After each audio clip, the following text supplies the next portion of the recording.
اعوذ باللہ من الشیطان الرجیم بسم اللہ الرحمن الرحیم۔ سورہ مجادلہ آیات نمبر 1 تا 4 میں ایک مومن خاتون کا واقعہ، جسے مشکل پیش آئی تو اس نے انتہائی خلوص کے ساتھ رسول اللہ صلی اللہ علیہ وآلہ وسلم کے سامنے اپنی مشکل پیش کی۔ اللہ نے اس کی مشکل کو حل کرنے کی راہ کھول دی۔ اعوذ باللہ من الشیطان الرجیم بسم اللہ الرحمن الرحیم۔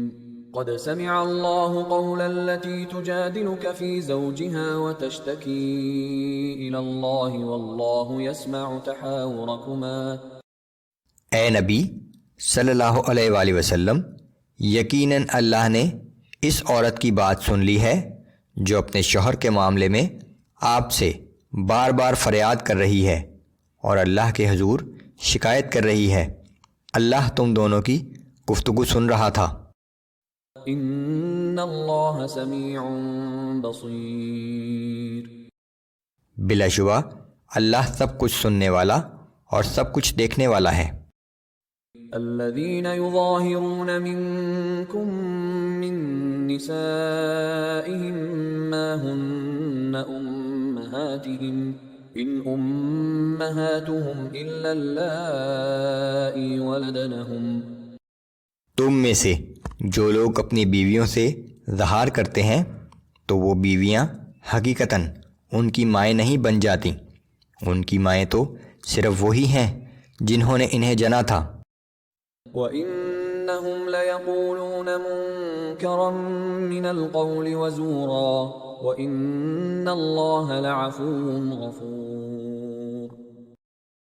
اور یہ لوگ جو کچھ کہتے ہیں وہ ایک ناپسندیدہ اور جھوٹی بات ہے، اور یقیناً اللہ معاف کرنے والا اور بہت بخشنے والا ہے۔ ظہار کا مطلب یہ ہے کہ کوئی شخص اپنی بیوی سے کہے کہ تو میرے لیے میری ماں کی پیٹھ کی طرح ہے۔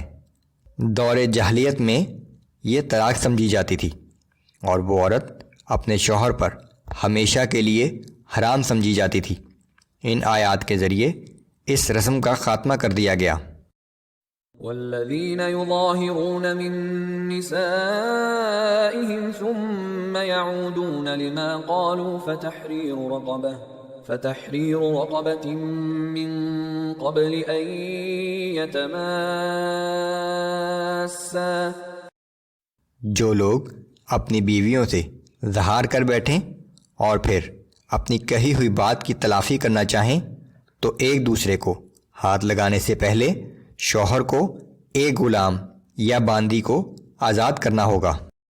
ذالکم توعظون بہ واللہ بما تعملون خبیر۔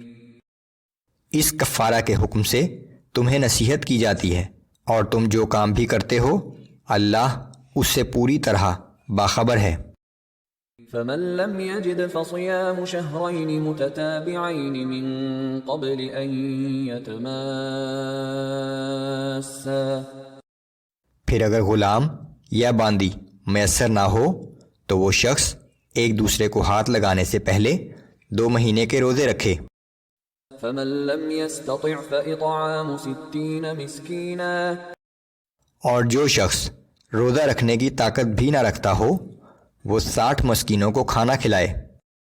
ذلك لتؤمنوا بالله ورسوله وتلك حدود الله وللكافرين عذاب أليم۔ یہ حکم اس لیے دیا گیا ہے تاکہ تم اللہ اور اس کے رسول کی فرما برداری کرو۔ یہ احکام اللہ کے مقرر کردہ حدود ہیں اور انکار کرنے والوں کے لیے دردناک عذاب ہے۔